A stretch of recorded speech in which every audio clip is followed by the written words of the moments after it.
आलोचनार प्रसंग स्थिति गुमर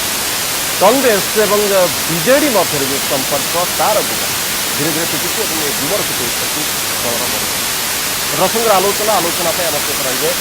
अशोक पंडा बीजेडी विधायक अशोक साहू वरिष्ठ बीजेपी नेता आयुष मानकर कांग्रेस नेता और वरिष्ठ सांबादिक रवि दास आप समस्त को स्वागत कर आलोचना आरंभ करने संपर्कित रिपोर्ट केन्द्रापड़ा समावेश में केन्द्रमंत्री जयराम रमेश गुरुत्वपूर्ण मंतव्य कहू कहू जयराम खोलीदेले कांग्रेस ओडिशार मुख्यमंत्री संध्या 7टा पर कांग्रेस नेता पूजा करते और प्रणाम भी करते जो कांग्रेस आशीर्वाद लगातार 3 थर हो पारिछंती ओडिशार मुख्यमंत्री बीजेडी निर्वाचन जीति नहीं बर कांग्रेस बीजेडी को क्षमतासीन कराई वरिष्ठ नेता जयराम का मंतव्य स्पष्ट करिछि नवीन स्थायित्व कांग्रेस दायित्व केन्द्रापड़ा कांग्रेस समावेश केन्द्रबिंदु थे केन्द्रमंत्री जयराम रमेश हेले नवीन को टार्गेट करू बाहरी गला पार्टी कथा फिटिगला गुमर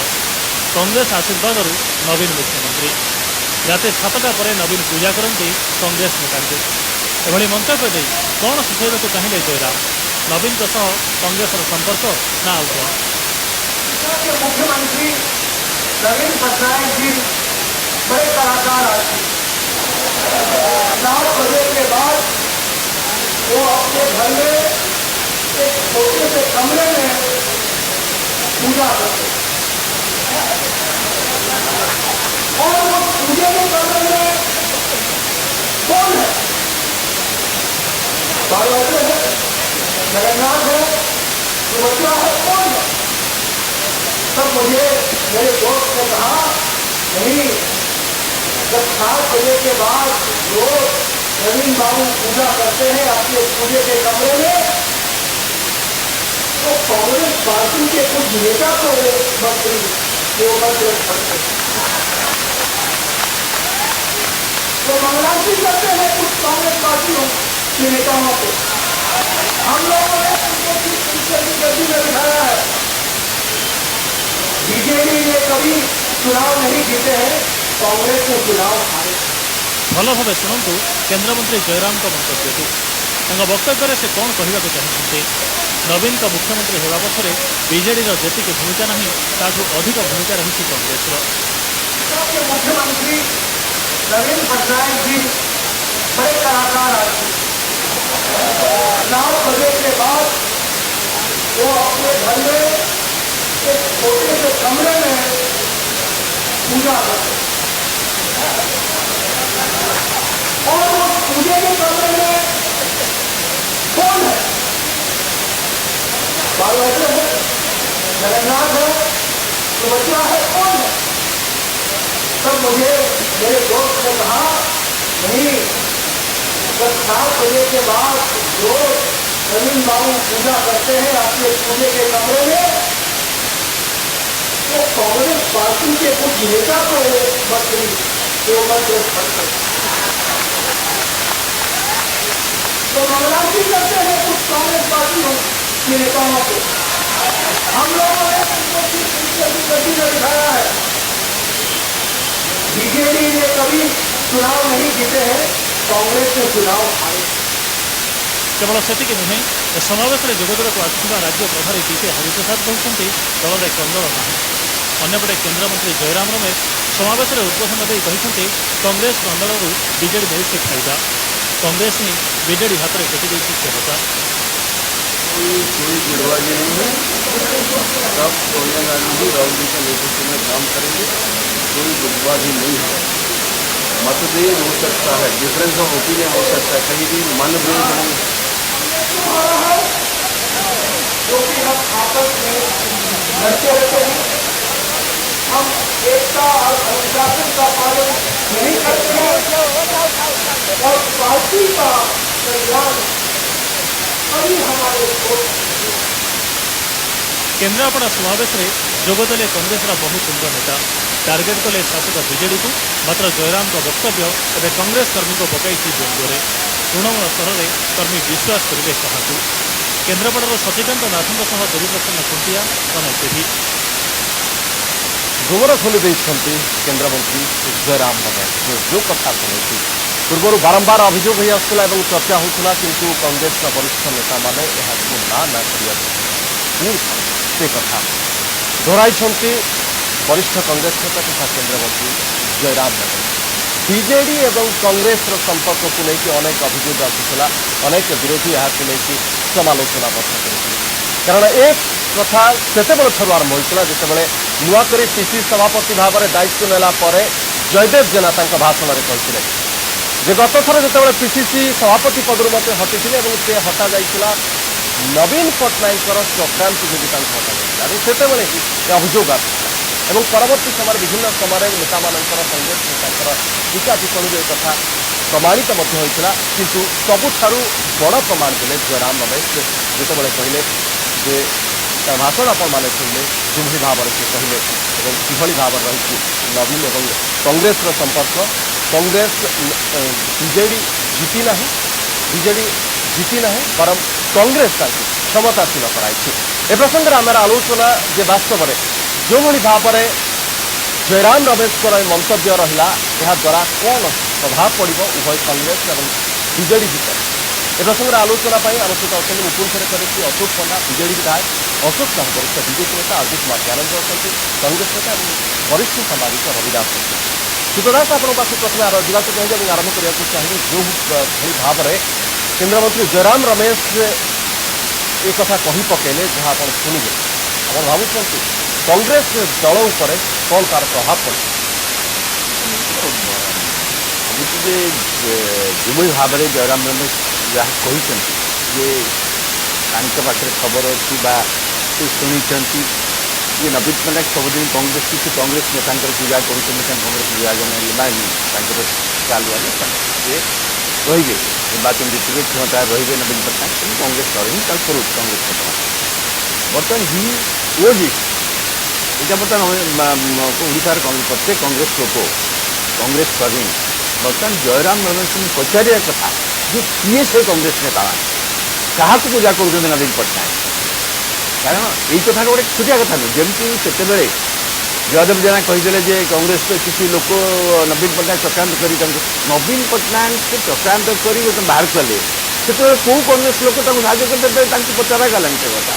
କହିବା ଉଚିତ ଥିଲା ସିଏ। ଏବଂ ଏବେ ଜୟରାମ ରମେଶ ଯେଉଁ ବ୍ୟବହାର କହିଲେ ମୋତେ ନ୍ୟାଚୁରାଲ ପ୍ରଶ୍ନ କଂଗ୍ରେସ ଲୋକ ଭିତରେ ଯେ ଆମେ ତାହେଲେ କାହିଁ କାମ କରିବୁ ଯଦି କଂଗ୍ରେସର କିଛି ନେତା ସବୁବେଳେ ଦଳକୁ ହରାଇବା ପାଇଁ ଲାଗିଛନ୍ତି ତାହେଲେ କାହିଁକି ଆମେ କାମ କରିବୁ ଏବଂ ସେଇ କଥା ହିଁ ଯଦି ଆଉ କିଏ କହିଦେବ ବର୍ତ୍ତମାନ ତା ବିରୁଦ୍ଧରେ ନିଶ୍ଚୟ ଶୃଙ୍ଖଳା ଭଙ୍ଗ ଅଭିଯୋଗ ଆସିବ। ଏଇ କଥା ଯଦି ରାଜ୍ୟ କଂଗ୍ରେସର କୌଣସି ନେତା କୁହେ କୌଣସି ଇଏ କହେ ତା ବିରୁଦ୍ଧରେ ଶୃଙ୍ଖଳା ଭଙ୍ଗ ଚାଲିଛି। ଦ୍ୱିତୀୟ କଥା ହେଉଛି ଜୟରାମ ରମେଶ ଗୋଟିଏ AICCର ଜଣେ ତୁଙ୍ଗ ନେତା ମାନେ ସେଠି ଦିଲ୍ଲୀରେ ଯେଉଁମାନେ ନୀତି ନିର୍ଦ୍ଧାରଣ କରୁଛନ୍ତି କଂଗ୍ରେସର ପତିଆରା ରହିଛି ଦଳ ଭିତରେ ତାଙ୍କର ଅଛି ଏବଂ ତାଙ୍କର ଆକ୍ସେସ୍ ଟେନ୍ ଜଣଙ୍କ ରାହୁଲ ଗାନ୍ଧୀ ଆମେ ଜାଣିଛନ୍ତି ବହୁତ ପ୍ରଭାବଶାଳୀ। ଯଦି ସେ କଥା ଜାଣିଛନ୍ତି AICC କ'ଣ କରିଛି ଓଡ଼ିଶା କଂଗ୍ରେସର ସ୍ଥିତିକୁ ଗଲା 15 ବର୍ଷରେ ସୁଧାରିବାକୁ ସେ କହୁଛନ୍ତି ସବୁ ନିର୍ବାଚନରେ କଂଗ୍ରେସ ହାରୁଛି ଏବଂ ନବୀନ ପଟ୍ଟନାୟକ ଜିତୁନାହାନ୍ତି ଯେ କଂଗ୍ରେସ ବାଲା ହିଁ ନବୀନ ପଟ୍ଟନାୟକ ଜିତେଇଛନ୍ତି ତାର ଏକଥା ଯଦି ସେ ଜାଣିଛନ୍ତି ତାକୁ ସୁଧାରିବା ପାଇଁ AICC କ'ଣ କରିଛି ଆପଣ AICCର ଆଚରଣଟା ଯଦି ଦେଖିବେ ଏଠି ତ ଅନେକ ଲୋକଙ୍କ ଧାରଣା ଓଡ଼ିଶା କଂଗ୍ରେସରେ ଏବଂ ସାଧାରଣରେ ଯେ AICC ଓଡ଼ିଶା କଂଗ୍ରେସକୁ ଦୁର୍ବଳ କରିବାରେ ଓଡ଼ିଶା କଂଗ୍ରେସର ଗୋଷ୍ଠୀବାଦ ରଖିବାରେ ହେଉଛି AICCର ଗୋଟେ ଭୂମିକା ଅଛି ତେଣୁ AICC କ'ଣ କରିଛି ସେ ଏକ୍ସପ୍ଲାନେସନ୍ ସେ ଦେବା କଥା କାହିଁକିନା କଂଗ୍ରେସ ହେଉଛି ରାଜ୍ୟର ମୁଖ୍ୟ ବିରୋଧୀ ଦଳ। ଯଦି କଂଗ୍ରେସ ଏଇ କଥା ଚାଲେ ଯେଉଁମାନେ ରାଜ୍ୟରେ ଚାହୁଁଛନ୍ତି ବା ରାଜ୍ୟ ଯେ ନବୀନ ପଟ୍ଟନାୟକ ଶାସନ ଅବସାନ ହେବା ଦରକାର 15 ବର୍ଷ କ୍ଷମତା ରହିଲେଣି ବହୁ ଅଭିଯୋଗ ତାଙ୍କ ବିରୁଦ୍ଧରେ ଅଛି ବହୁ ପ୍ରକାର ଭ୍ରଷ୍ଟାଚାର ଅଭିଯୋଗ ଅଛି କିନ୍ତୁ ଯଦି ମୁଖ୍ୟ ବିରୋଧୀ ଦଳରେ ଏଇ ଅବସ୍ଥା ହୁଏ ତାହେଲେ କ'ଣ କରାଯିବ ତେଣୁ ଏ ମୁଖ୍ୟ ଶାସକ ଦଳ ବିଷୟରେ ଲୋକଙ୍କର ଜାଣିବାର ଅଧିକାର ଅଛି ମୁଖ୍ୟ ବିରୋଧୀ ଦଳର କାର୍ଯ୍ୟକଳାପ ବିଷୟରେ ମଧ୍ୟ ଲୋକ ପ୍ରଶ୍ନ କରିପାରିବେ କରିବା ଉଚିତ ମଧ୍ୟ ଏବଂ ଏହିସବୁ ଯେଉଁ କଥା ବର୍ତ୍ତମାନ ନିଜେ ଜୟରାମ ରମେଶ ଯାହା କହିଲେ କିନ୍ତୁ ଅତୀତ ଜୟଦେବ ଜେନା ବି ଯାହା କହିଛି ଏବେ ଯାହା ସେ ଦଳ ଭିତରେ ହେଉଛି ଏବଂ ଦଳର ଶୃଙ୍ଖଳା କମିଟି ଯେଭଳି ବି କାର୍ଯ୍ୟ କରୁଛି ବା ଏସବୁ ବିଷୟରେ ଲୋକ ପ୍ରଶ୍ନ କରିବା ନିଶ୍ଚିତ ଆମେ ବର୍ତ୍ତମାନ ସମସ୍ତେ ଜାଣିଲେ ଗଲେଣି ଯେ କଂଗ୍ରେସ ବାଲା ଯାହା ଜୟରାମ ରମେଶ କହିଲେ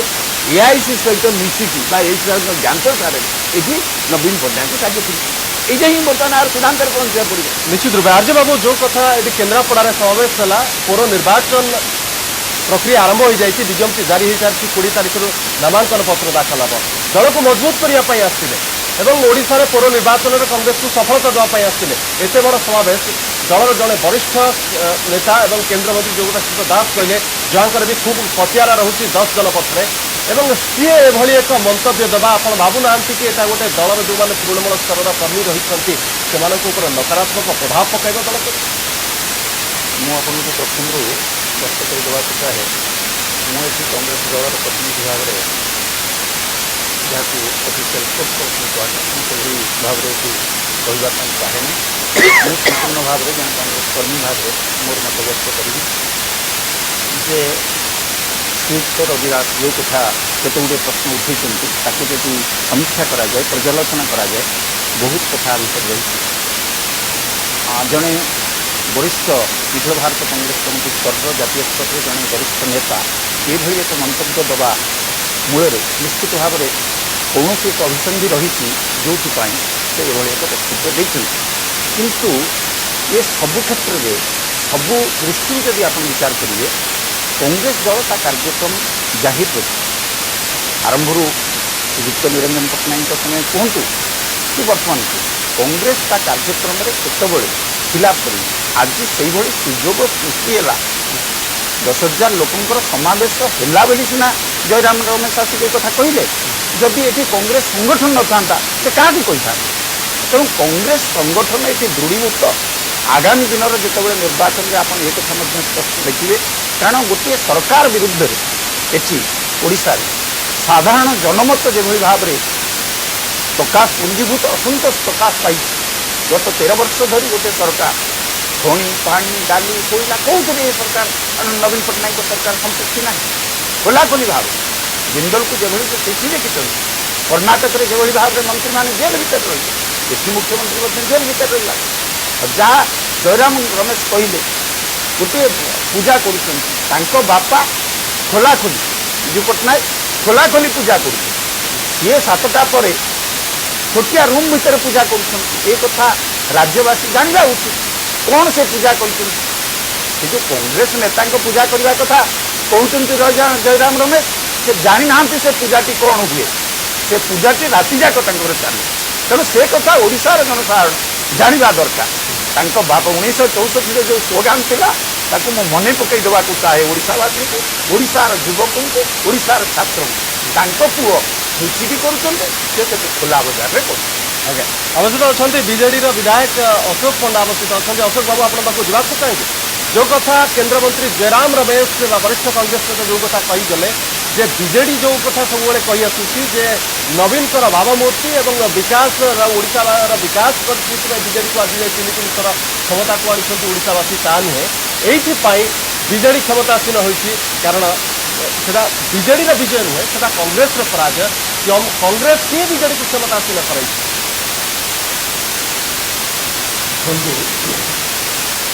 केन्द्रमंत्री जयराम रमेश जो मंतव्य देते दलीय समावेश मुझे प्रश्न करुँच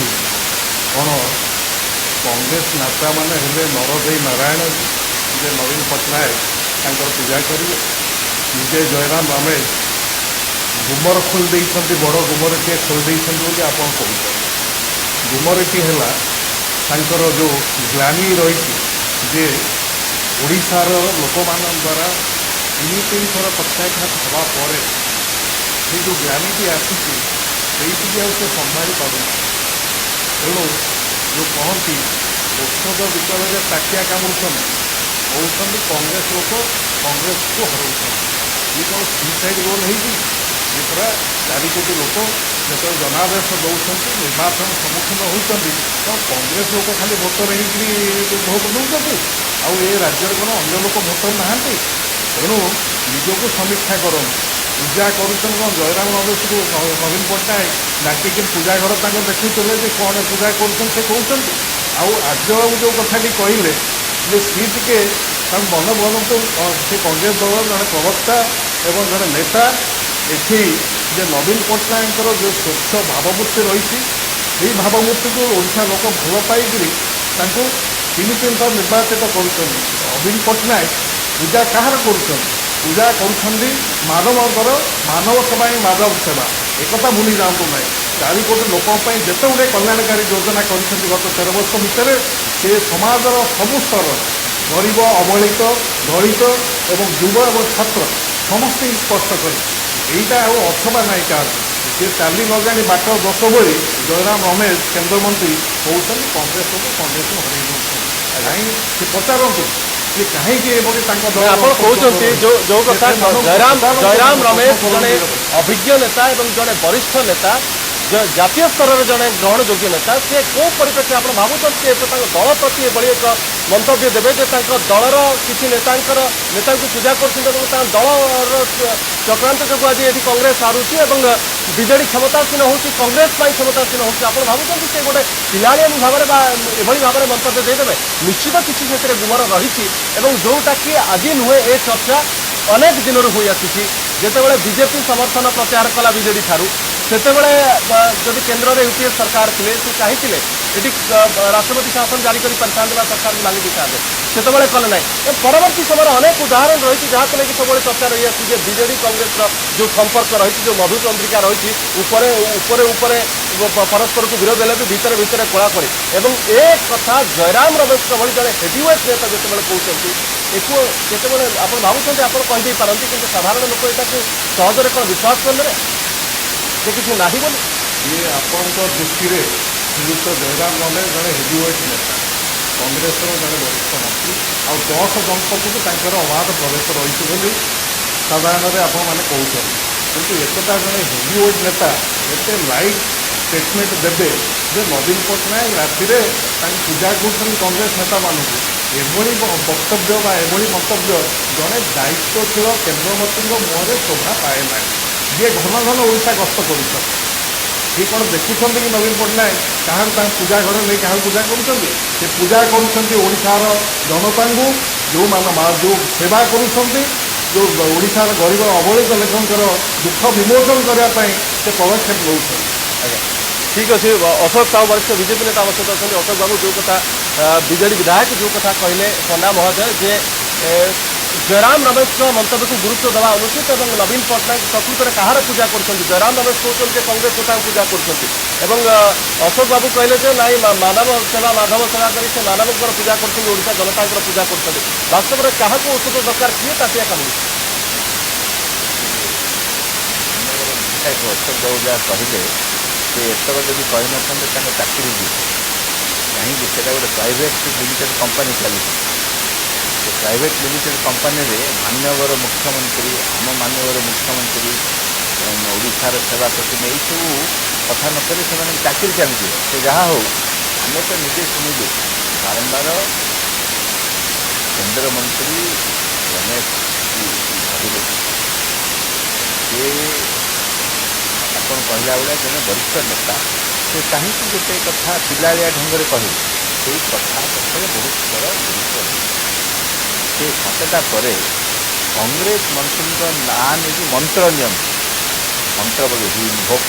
ଇଂରାଜୀରେ କହିଲେ invocation of the names of top leaders of Congress. Yes, ଯାହା ଯେତେବେଳେ ମେଣ୍ଟ ଭାଙ୍ଗିଲା, ଭାରତୀୟ ଜନତା ପାର୍ଟି ସମର୍ଥନ ପ୍ରତ୍ୟାହାର କଲା ଏବଂ ସରକାର ଗୋଟେ ଲଘିଷ୍ଠ ସଂଖ୍ୟା ଗୋଟେ ମାଇନରିଟି ସରକାର ହେଇଗଲା, ସେତେବେଳେ କିଏ ସମର୍ଥନ କରିଥିଲା? କଂଗ୍ରେସ ବାଲା ସମର୍ଥନ କରିଥିଲା। They declared that they will support this government in case there is a vote of no confidence. ତାପରେ ପ୍ୟାରିମୋହନ ମହାପାତ୍ରଙ୍କର ଦ୍ୱାରା ପରିଚାଳିତ ସେ ଯେଉଁ ଘଟଣା ହେଇଥିଲା ମେ ମାସରେ 28-29 ତାରିଖରେ, ସେତେବେଳେ ଓଡ଼ିଶାର ମୁଖ୍ୟମନ୍ତ୍ରୀ ନବୀନ ପଟ୍ଟନାୟକ ଦିଲ୍ଲୀରେ କାହା ସହିତ ବସିଥିଲେ? ଯେତେବେଳେ ମେଣ୍ଟ ଭାଙ୍ଗିଲା, ସେତେବେଳେ ଯେ ପିନାକୀ ମିଶ୍ର ପୁରୀର କଂଗ୍ରେସ ଏମ୍ପି, ସେ କଂଗ୍ରେସର ଏଜେଣ୍ଟ ଭାବେ କାହା ପାଇଁ ଚେଷ୍ଟା କରିବେ ସରକାରକୁ ବଞ୍ଚେଇଥିଲେ ଏବଂ ପରବର୍ତ୍ତୀ କାଳରେ ସେ ବିଜେଡିର ଟିକଟରେ ଠିଆ ହେଲେ ପୁରୀରେ ଏବଂ ଜିତିଲେ। କାହା ଭରସାରେ? ଏସବୁ କ'ଣ ଓଡ଼ିଶାର ଜନତା ବୁଝୁନାହାନ୍ତି? ଅଶୋକ ବାବୁ ନିଜକୁ ବଞ୍ଚାଇବା ପାଇଁ ଗୁଡ଼ାଏ କଥା କହିଲେ। କ'ଣ ନା, ସେ 7ଟା ବାଜିଲେ ଯେ ମାନବ ସେବା କରନ୍ତି କବାଟ ବନ୍ଦ କରିକି ସେ ମାନବ ସେବା କରନ୍ତିନି। କଥା କହିନାହିଁ ମାନବ ସେବା କରନ୍ତି ବୋଲି। ମୁଁ କହିଛି 7ଟା ପରେ ଯୋଉ ଶ୍ରୀଯୁକ୍ତ ଜୟରାମ ରମେଶ ଯୋଉ ନାଇଁ ଆଜ୍ଞା ପୁରା ଓଡ଼ିଶାର ଜନତା ଜାଣିଛନ୍ତି ସନ୍ଧ୍ୟା ହେଇଗଲେ ଓଡ଼ିଶାର ମୁଖ୍ୟମନ୍ତ୍ରୀଙ୍କ ଦରଜା ବନ୍ଦ। ରାଜନୈତିକ ଦଳ କାହାର ଚାକିରି ଯିବାର ନଥାଏ ଶୁଣନ୍ତୁ, ଚାକିରି ସେ ସେବନ କରନ୍ତି ସନ୍ଧ୍ୟା ହେଇଗଲେ ଓଡ଼ିଶାର ମୁଖ୍ୟମନ୍ତ୍ରୀ ସେ ସେବନ କରନ୍ତି। ଯେଉଁ ସ୍ଲୋଗାନ ଥିଲା ଲୌକିକତା ଦୃଷ୍ଟିରୁ କହିଲେନି ରବି ବାବୁ ଆର୍ଯ୍ୟ ବାବୁ କହିଲେନି ସେ, କିନ୍ତୁ ମୁଁ ପରିଷ୍କାର ଭାବରେ କହୁଛି ମୁଁ ଯେତେବେଳେ ଛାତ୍ର ଥିଲି ସେତେବେଳେ ସ୍ଲୋଗାନ ଥିଲା ମଦ ବୋତଲ ଯୋଉଠି ବିଜୁ ବୀରେନ ଯୋଉଠି ମଦ ବୋତଲ ସେଇଠି। ପରିଷ୍କାର ଭାବରେ ସ୍ଲୋଗାନ ଚାଲିଥିଲା ଏବଂ ଆମର ମାନ୍ୟବର ମୁଖ୍ୟମନ୍ତ୍ରୀ କ'ଣ ସେବନ କରନ୍ତି କାହାର ସେବା କରନ୍ତି ଓଡ଼ିଶାର ଜନସାଧାରଣ ବିଶେଷ କରି ବିଜେଡ଼ିର ସବୁ କାର୍ଯ୍ୟକର୍ତ୍ତା ଠିକ୍ ଜାଣିଛନ୍ତି। ঠিক আছে শ্রীযুক্ত দাস ଯେଉଁ କଥା ବିଜେଡିର ସବୁ ବିଜେଡି ବିଧାୟକ କାର୍ଯ୍ୟକର୍ତ୍ତା ଜାଣିଛନ୍ତି, ଆପଣମାନେ ମଧ୍ୟ ଜାଣିଛନ୍ତି ନବୀନ ନା ପଟ୍ଟନାୟକ ସେଇ ସୌଭାଗ୍ୟ ମୋତେ କେବେ ମିଳିନି। ସେ ସୌଭାଗ୍ୟ ଚନ୍ଦନ ମିତ୍ରଙ୍କୁ ମିଳୁଥିଲା, ସେ ସୌଭାଗ୍ୟ ମୋତେ ମିଳିନି। I would welcome. ସେଇଟା ଆପଣଙ୍କ ଦୁର୍ଭାଗ୍ୟ, ସେଇଟା ଆପଣଙ୍କ Yes. ଦୁର୍ଭାଗ୍ୟ। ଆଜ୍ଞା Yes. ଶ୍ରୀଯୁକ୍ତ ଦାସ ମୁଁ ଆସିବାକୁ ଚାହିଁବି ଏଭଳି ଏକ କଥା ଯେଉଁ କଥାକୁ ବିଜେଡି ବିଧାୟକ ମହୋଦୟ ଅତି ହାଲକା ଭାବରେ ଗ୍ରହଣ କଲେ ଯେ ଏଇଟା ଜୟରାମ ରମେଶ ଗୋଟେ ପିଲାଳିଆମୀ ମନ୍ତବ୍ୟ ହେଇଥିବାରେ ଆପଣ ଭାବୁଛନ୍ତି ଯେ ଜଣେ କଂଗ୍ରେସର ଜଣେ ବରିଷ୍ଠ ନେତା ଏଭଳି ଏକ ମନ୍ତବ୍ୟ କୌଣସି ଏଭଳି ଭାବରେ ହାଲକା ଭାବରେ ଦେଇ ତାଙ୍କର ଭିତରିଆ ସମ୍ପର୍କ କୌଣସି ରହିଛି। ଗୁରୁତ୍ୱ ସମ୍ପୂର୍ଣ୍ଣ ଭାବରେ ତାକୁ ପ୍ରତ୍ୟାଖ୍ୟାନ କରୁଛନ୍ତି ଗୁରୁତ୍ୱ ନାହିଁ ବୋଲି କହୁଛନ୍ତି। ଆପଣ ଭାବୁଛନ୍ତି ଯେ ଏହାର କୌଣସି ଗୁରୁତ୍ୱ ନାହିଁ? ତାକୁ ଯଦି କେହି ଭାଗ ଯେମିତି ସଭାରେ କୁହାଯାଏ ଗୋଟେ ଜିନିଷ ରଙ୍ଗ ଦିଆଇ କୁହାଯାଏ ଆମେ ଜାଣିଛୁ ନାଟକୀୟ ଢଙ୍ଗରେ ନାଟକୀୟ ଢଙ୍ଗରେ ଉପସ୍ଥାପିତ କଲେ ଲୋକ ଶୁଣିବେ। ମେସେଜଟା କ'ଣ ବାର୍ତ୍ତାଟାକୁ ନିଆଯାଏ। ମେସେଜଟା କ'ଣ ସେ ଯାହା କହିଲେ ଜୟରାମ ରମେଶ କହିଲେ ତାର ବାର୍ତ୍ତାଟା ହେଉଛି କ'ଣ ଯେ କଂଗ୍ରେସ ଭିତରେ ବିଭେଦ ରହିଛି ବିବାଦ ରହିଛି ଏବଂ ତାର ଫାଇଦା ନବୀନ ପଟ୍ଟନାୟକ ନେଉଛନ୍ତି ଏବଂ ନବୀନ ପଟ୍ଟନାୟକଙ୍କ ସହିତ କିଛି କଂଗ୍ରେସ ନେତାଙ୍କ ମଧ୍ୟ ସମ୍ପର୍କ ରହୁଛି। ଏଇଟା ଏଇ ମେସେଜ ବା ସେଇ କଂଗ୍ରେସ ନେତାଙ୍କ ଜରିଆରେ ନବୀନ ପଟ୍ଟନାୟକ କଂଗ୍ରେସ ଭିତରେ ଡିଭିଜନ କରୁଛନ୍ତି। ଏଇ କଥାଟା ଏଇ ଗୋଟେ ମେସେଜ ସେ ଦେଉଛନ୍ତି ଏବଂ ଏଇ ମେସେଜଟାକୁ ଅନ୍ୟ ଭାଗରେ କେତେ ନେଇହେବନି। ତେଣୁ ଜୟରାମ ରମେଶଙ୍କୁ ଯଦି ଯାଇକି ଯାହା କହିଛି ଜୟରାମ ରମେଶ ସାଧାରଣ ଏମିତି ଅର୍ଡ଼ିନାରୀ କଂଗ୍ରେସ ଇମ୍ପୋର୍ଟିଂ କଂଗ୍ରେସ ଲିଡର ଏବଂ କଂଗ୍ରେସର ନୀତି ନିର୍ଦ୍ଧାରଣ କରିବା ସର୍ବୋଚ୍ଚରେ ତାଙ୍କ ଗୋଟେ ଭୂମିକା ବହୁତ ବଡ଼। ମୁଁ ସେଇ କଥା କହିବି ଯଦି ଏତେ କଥା ସେ ଜାଣିଛନ୍ତି ଏବଂ କଂଗ୍ରେସର ଉଚ୍ଚ ନେତା କ'ଣ ସେଠି ଏଆଇସିରେ କ'ଣ କରାହେଇଛି ଏଠି ଓଡ଼ିଶା କଂଗ୍ରେସର ଅବସ୍ଥାକୁ ସୁଧାରିବା ପାଇଁ ଏଆଇସି କ'ଣ କରିଛି। ଏବେ ଯଦି ଏଆଇସିର ଭୂମିକା ଯେହେତୁ ଦେଖାଯାଏ ତାହେଲେ ଗଲା 10-15 ବର୍ଷ ଭିତରେ ଓଡ଼ିଶାରେ ଗୋଟେ ଓଡ଼ିଶା ସବୁଠୁ ବଡ଼ ସଂକଟ କଂଗ୍ରେସ ହେଉଛି। କାହିଁକି ହାରିବାର ଗୋଟେ ମୁଖ୍ୟ କାରଣ କଂଗ୍ରେସ ନେତୃତ୍ୱ ସଂକଟ ଏବଂ କଂଗ୍ରେସର ଭାବମୂର୍ତ୍ତି। କିନ୍ତୁ କଂଗ୍ରେସ ଦଳ ନିଜ ନେତୃତ୍ୱ ସଂକଟକୁ ସୁଧାରିବା ପାଇଁ ନେତୃତ୍ୱ ଷ୍ଟାବିଲାଇଜ୍ କରିବା ପାଇଁ ଏଆଇସି ଦେଇଛି। ଏଆଇସିକୁ ଏଠି କୌଣସି ନେତୃତ୍ୱ ଷ୍ଟାବିଲାଇଜ୍ କରିବା ଓଡ଼ିଶାରେ ବହୁତ ଦିନ ପର୍ଯ୍ୟନ୍ତ ନବୀନ ପଟ୍ଟନାୟକ ନେତୃତ୍ୱ ଥିଲା ଦୀର୍ଘ 2 ବର୍ଷ ଅଛନ୍ତି ଧରି ପ୍ରାୟ 20-25 ବର୍ଷ ଧରି ଏବଂ ତାଙ୍କର ଅପସାରଣ ପରେ ଓଡ଼ିଶା କଂଗ୍ରେସର ନୂତନ ନେତୃତ୍ୱ ଯଦି ଦେବା ପାଇଁ ଷ୍ଟାବିଲାଇଜ୍ କରିବା ପାଇଁ ଏଆଇସି ଉଦ୍ୟମ କରିଛି ସୁଯୋଗ ଦେଇଛି ନା। ଏବଂ ଓଡ଼ିଶା କଂଗ୍ରେସରେ ଏଇ ଯେଉଁ କଥା ଜାଣିଛନ୍ତି ଜୟରାମ ରମେଶ ଜାଣିଛନ୍ତି ଧର୍ମଜୀ ଏଆଇସି ସର୍ବୋଚ୍ଚ ନେତା ଜାଣିଛନ୍ତି ପ୍ରିୟଙ୍କା ଗାନ୍ଧୀ ଜାଣିଛନ୍ତି ରାହୁଲ ଗାନ୍ଧୀ ଜାଣିଛନ୍ତି ଶ୍ରୀଯୁକ୍ତ ଦାସ ଅଶୋକ ବାବୁ ଏକଥା ମାନିବାକୁ ଆଉ ଗୋଟେ କଥା ଅଶୋକ ମାନିବେ କ'ଣ ଅଶୋକ ମାନିବେ ବିଜେଡି ଆଜି ଯଦି 3 ଥର ଲଗାତାର କ୍ଷମତା ଉପଭୋଗ କରୁଛି ତା ପଛରେ ଯେ କଂଗ୍ରେସର ଆଶୀର୍ବାଦ ରହିଛି ଏକଥା ମାନିବାକୁ ନାରାଜ। ଜୟରାମ ରମେଶଙ୍କ ମନ୍ତବ୍ୟକୁ ଲିଟରାଲି ସେ ପୂଜା ବା ଧୂପ ଦେଇକି ପୂଜା ଏଇ ସେନ୍ସ ତ ନେଇହେବନି। ଯାହା ଦେଲେ ତା ବାର୍ତ୍ତାଟାକୁ ନେବାକୁ ପଡ଼ିବ। ଯାହା ସେ କହିଲେ ତାରିଖ ଢଙ୍ଗରେ କହିପାରନ୍ତି ତାଙ୍କ କହିବାର ଉଦ୍ଦେଶ୍ୟ ଏଇଆ। ଏଇ କଥା ପଣ୍ଡା ଯିଏ ଜଣେ ଭଲ ସାମ୍ବାଦିକ ଥିଲେ ସେ ଜାଣିଛନ୍ତି ଆର କ'ଣ ମାନେ ସେଇ ଇମ୍ପ୍ଲିକେସନ୍ କ'ଣ ସେ ଜାଣିନାହାନ୍ତି ସେ ଜାଣିଛନ୍ତି ଦଳୀୟ ବିଧାୟକ ବିଷୟରେ କହିଲା ବେଳେ ସେ କହୁଛନ୍ତି କିନ୍ତୁ ସେ ଜାଣିଛନ୍ତି ଏଇ ଯେଉଁ ସେଣ୍ଟେନ୍ସ ଯେଉଁ କହିଲେ ଜଣାଲେ କ'ଣ ତାର ବାର୍ତ୍ତା କ'ଣ ସାରା ଓଡ଼ିଶାବାସୀ କାରଣ ଯେଉଁ କଂଗ୍ରେସ ସମାବେଶରେ କହିଲେ ମଧ୍ୟ ସାରା ରାଜ୍ୟବାସୀ ଏ କଥା କୁହାଯାଇଛି କାହିଁକି ସାଧାରଣ ସମାବେଶ ସାଧାରଣ ଭାବରେ କୁହାଯାଇଛି ଏଇ କଥାର ଇମ୍ପ୍ଲିକେସନ୍ ଭଲ ଭାବରେ ଜାଣିଛନ୍ତି। ଏଇଟା ତ ତାକୁ ଅସ୍ୱୀକାର କରିହେବନି। ତେଣୁ କଥା ଯେ ଏକଥା ମଧ୍ୟ ଅସ୍ୱୀକାର କରିହେବନି ଏକଥା ମଧ୍ୟ ବାରମ୍ବାର ଭାବେ ଭିତ୍ତିକ ସମ୍ପର୍କ ନେଇଛି ଏକଥା ଜୟଦେବ ଜେନା ଯେତେବେଳେ କହିଥିଲେ ମଧ୍ୟ ପିସି ସଭାପତି ଭାବରେ ତାଙ୍କୁ କରିବା ପାଇଁ ଯୋଉ ଭୂମିକା ନବୀନ ବାବୁ ଯୋଉ କଥା- ଚକ୍ରାନ୍ତ କରିଥିଲେ। ନବୀନ ଚକ୍ରାନ୍ତ ଏଇ ଯୋଉ କଥା କହିଥିଲେ ଯୋଉ ଜଗତ ଅଶୋକ ବାବୁ ଜୟଦେବ ଜେନାଙ୍କୁ ତ ଆପଣ କହିପାରିବେ ନାଇଁ ସେ କିଛି ଜାଣିନାହାନ୍ତି ନିହାତି ଅଯୋଗ୍ୟ ଲୋକ ବା ମୂର୍ଖ ଲୋକ ସେ ତ କହିପାରିବେନି ଆପଣ ସିଏ ଜଣେ ପିସି ସଭାପତି ଏବଂ ଆଗରୁ ମଧ୍ୟ ପିସି ସଭାପତି ଏବଂ ସିଏ ଜଣେ କଂଗ୍ରେସର ମଧ୍ୟ ସେ ବହୁତ ବରିଷ୍ଠ ନେତା ଜାତୀୟ ସ୍ତରରେ ମଧ୍ୟ ଏଆଇସିସିର ସମ୍ପାଦକ ଦାୟିତ୍ୱ ବି ନେଇକି ଆସିଛନ୍ତି ସିଏ କେମିତି ଯୋଉ କଥା କହିଲେ ତାମାନେ ତା ମଧ୍ୟରେ ଏଇଟାକୁ ଆପଣ ହାଲକା ଭାବେ ନେଇପାରିବେ କେମିତି ନା ଏଇସବୁ ବାରମ୍ବାର ଏଇସବୁ କଥା କୁହାଯିବା ଫଳରେ ଏବଂ ଯାହା ଶକ୍ତି ମଧ୍ୟ ବି ସୂଚନା ଦେଉଥିଲେ ଯେତେବେଳେ ସେ ଗଲା 2009 ନିର୍ବାଚନ ପୂର୍ବ ସରକାର ଭାଙ୍ଗିଯିବା ଅବସ୍ଥା ଥିଲା ତାଙ୍କର ସେତିକି କହୁଥିଲେ ବିଜେପି ସମର୍ଥନ ପ୍ରତ୍ୟାହାର କଲା। ସେତେବେଳେ ସୁଯୋଗ ଥିଲା। ସେତେବେଳେ ସୁଯୋଗ ଥିଲା ଏବଂ କଂଗ୍ରେସ ଯେହେତୁ କେନ୍ଦ୍ର ନେତୃତ୍ୱ ସରକାର କଂଗ୍ରେସ ଦଳ ଥିଲା ଏବଂ ଚାହିଁଥିଲେ ସେମାନେ ଏଠି ଓଡ଼ିଶାରେ କିନ୍ତୁ ସେତେବେଳେ ମଧ୍ୟ ବି ଅନେକ ସନ୍ଦେହ କରୁଥିଲେ ଯେ କିଛି ଗୋଟା ଯୋଗାଯୋଗ କେଉଁ ଲେବୁଲରେ କେଉଁ ସ୍ତରରେ ସ୍ଥାପିତ ହୋଇଛି ଏବେ ମଧ୍ୟ ସେ କଥା କୁହାହେଉଛି ଏବଂ ଏବେ ମଧ୍ୟ ଅଶୋକ ବାବୁ ଦେଖିବେ ଅନେକ ଜାତୀୟ ସମ୍ବାଦପତ୍ର ଏ କଥା ମଧ୍ୟ 2-3 ଦିନ ବାହାରିଛି ଯେ କେନ୍ଦ୍ର ସ୍ତରରେ ବର୍ତ୍ତମାନ ସ୍ପେଶାଲ କାଟେଗୋରୀ ଭାବରେ ବା ସ୍ୱତନ୍ତ୍ର ସହାୟତା ଭାବରେ ଯେଉଁ ରଘୁରାମ ମହାରାଜନ କମିଟି ଯେଉଁ ସୁପାରିଶ କରିଛନ୍ତି ସେଥିରେ 2ଟି ରାଜ୍ୟ ବିଶେଷ ଉପକୃତ ହେବାକୁ ଯାଉଛନ୍ତି ବିହାର ଏବଂ ଓଡ଼ିଶା ଏବଂ ଏଇ 2ଟି ରାଜ୍ୟକୁ ଉପକୃତ କରିବା ପଛରେ ତାଙ୍କର ଯେଉଁ ଉଦ୍ଦେଶ୍ୟ ରହିଛି ଉଭୟ ରାଜ୍ୟରେ ସେଠି ଜେଡିୟୁକୁ ଏଠି ବିଜେଡ଼ିର ସାହାଯ୍ୟ ତାଙ୍କୁ ମିଳିବ କେନ୍ଦ୍ର ସ୍ତରରେ ଶ୍ରୀଯୁକ୍ତ ସାହୁ ଯେତେବେଳେ ଗୋଟେ ରାଜ୍ୟର କ୍ଷମତାସୀନ ଦଳ ଏବଂ ମୁଖ୍ୟ ବିରୋଧୀ ଦଳ ଭିତରେ ଯଦି ଏଭଳି ସମ୍ପର୍କ କଥା ଯେତେବେଳେ ସାମ୍ନାକୁ ଆସେ ଏବଂ ଦଳର ନେତାମାନେ ଖୋଲାଖୋଲି ଭାବରେ କହିବା ଆରମ୍ଭ କରନ୍ତି ତାର କ'ଣ ମାନେ ଯିବ ଏବଂ ସାଧାରଣ ଜନତାଙ୍କ ଉପରେ କ'ଣ ଏହାର ପ୍ରଭାବ ପଡ଼ିବ ଆପଣ ଭାବୁଛନ୍ତି? ମତେ ପଚାରିଲେ ତ ଆଜ୍ଞା ଶୁଣନ୍ତୁ କଥା ହେଉଛି ଜୟରାମ ରମେଶଙ୍କର ଯେଉଁ ବକ୍ତବ୍ୟ ସେଥିରୁ ଗୋଟେ ଜିନିଷ ସ୍ପଷ୍ଟ ହେଇଯାଉଛି ଓଡ଼ିଶାର କଂଗ୍ରେସ କର୍ମୀମାନେ ଯେତେ ଚେଷ୍ଟା କଲେ ମଧ୍ୟ ଏହି ସରକାରକୁ ସେମାନେ ହଟେଇ ପାରିବେ ନାହିଁ ଯେହେତୁ ଏ ସରକାର ଉପରେ କେନ୍ଦ୍ରାସୀନ କଂଗ୍ରେସ ନେତୃତ୍ୱର ଆଶୀର୍ବାଦ ଅଛି ଆଞ୍ଚଳିକ ଦଳ ଯେଉଁ ଦଳର ଅମ୍ଳଜାନ ହେଉଛି ଆଞ୍ଚଳିକ ସ୍ୱାର୍ଥ ଏବଂ ତାର ମେନ୍ ବିରୋଧୀ ହେଉଛି କଂଗ୍ରେସ ତାଙ୍କୁ ଯଦି ବିରୋଧ କରିବା ପାଇଁ ବିଜୁ ଜନତା ଦଳର କାର୍ଯ୍ୟକର୍ତ୍ତାମାନେ ଚେଷ୍ଟା କରୁଛନ୍ତି ଏବଂ ବିଜୁ ବାବୁଙ୍କର ଯେଉଁ ମହାମନ୍ତ୍ରକୁ ନେଇକି ସେମାନେ ଆଗକୁ ଯାଉଛନ୍ତି ସେମାନେ ବୁଝି ନେବାକୁ ପଡ଼ିବ ଯେ ବିଜୁ ବାବୁଙ୍କ ନାଁରେ ଯେଉଁ ନେତା ଜଣକ ବସିଛନ୍ତି ଶ୍ରୀ ନବୀନ ପଟ୍ଟନାୟକ ସେ ହେଉଛନ୍ତି ପିତୃଦ୍ରୋହୀ ସେ ଓଡ଼ିଶାର ସ୍ୱାର୍ଥ ଯେ ପରମ ଶତ୍ରୁ କେନ୍ଦ୍ରର କଂଗ୍ରେସ ତାର ସପକ୍ଷରେ ଭିତ୍ତିଆ ସମ୍ପର୍କ ରଖି ଏଠି ବଞ୍ଚିଛନ୍ତି ସେଥିପାଇଁ ଏବେ 2ଟା ଦଳର କର୍ମୀମାନଙ୍କୁ ସଂକେତ ନେବାକୁ ପଡ଼ିବ ଯେ ପ୍ରକୃତରେ ସେମାନଙ୍କର କୌଣସି ନୀତି ଏବଂ ଆଦର୍ଶ ନେଇକି 2ଟି ଦଳ ଚାଲିଛି ନା ଭିତରିଆ ସମ୍ପର୍କ ରଖିକି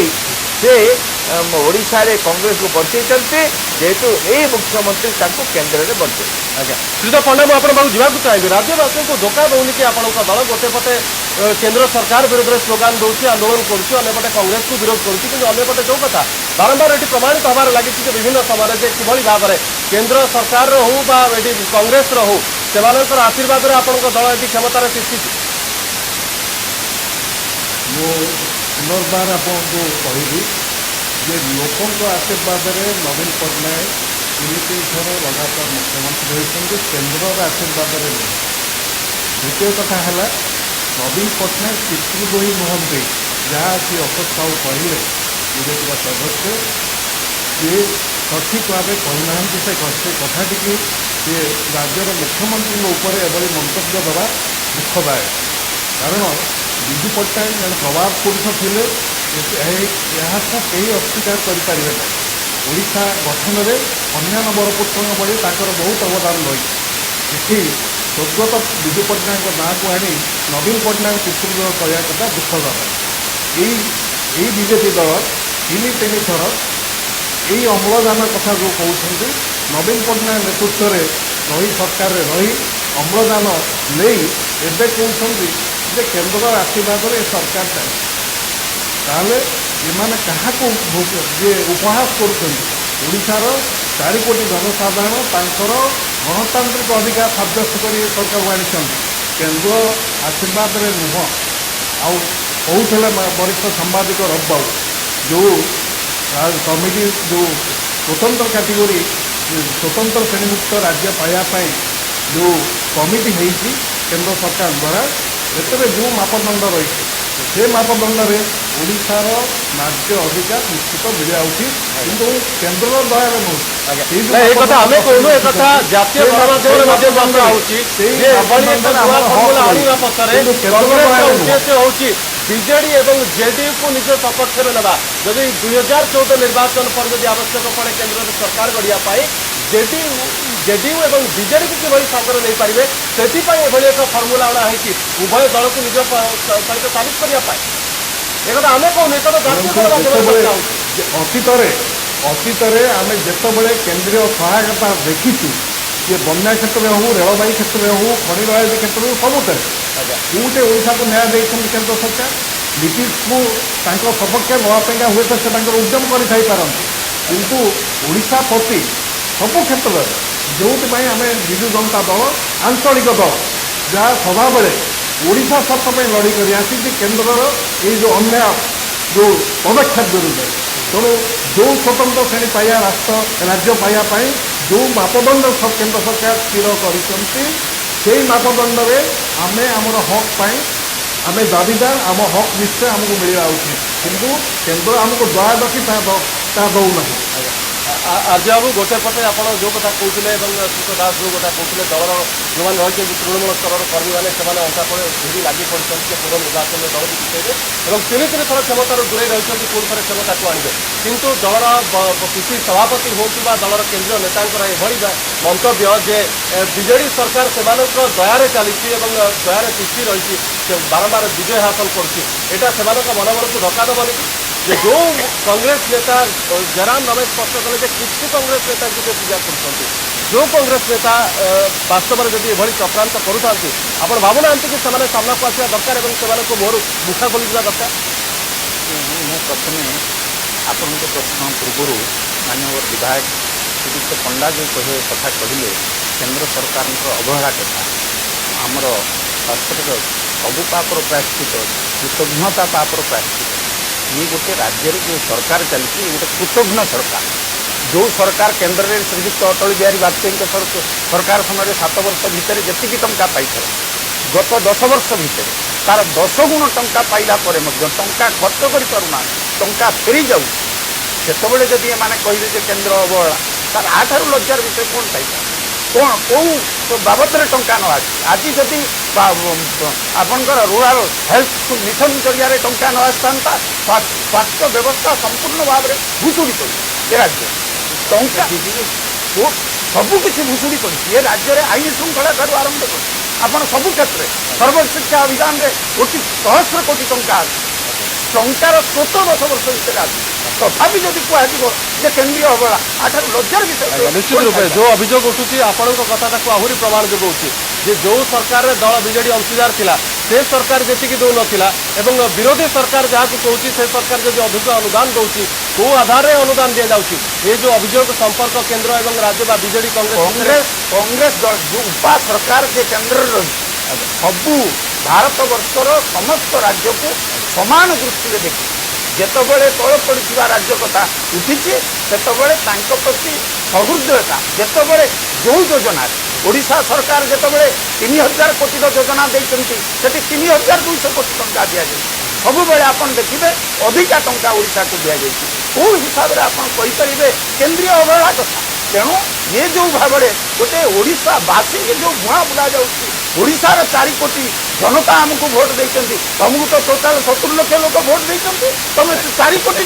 लोकंर भोट तुम समर्थन पाइल के तुम 70 लाख समर्थन पाइच तुम विरुद्ध में आहरी अच्छा ओडार 3 कोटी 30 लाख लोक आपण मान विरुद्ध अच्छा ए कथा को मानवा को पड़ो नवीन पट्टनायक जो प्रभात पुरुष कथा कहगला विजु पट्टनायक कौन ओडापी कर गोटे पारादीप बंदर को ओडा को जब किए कर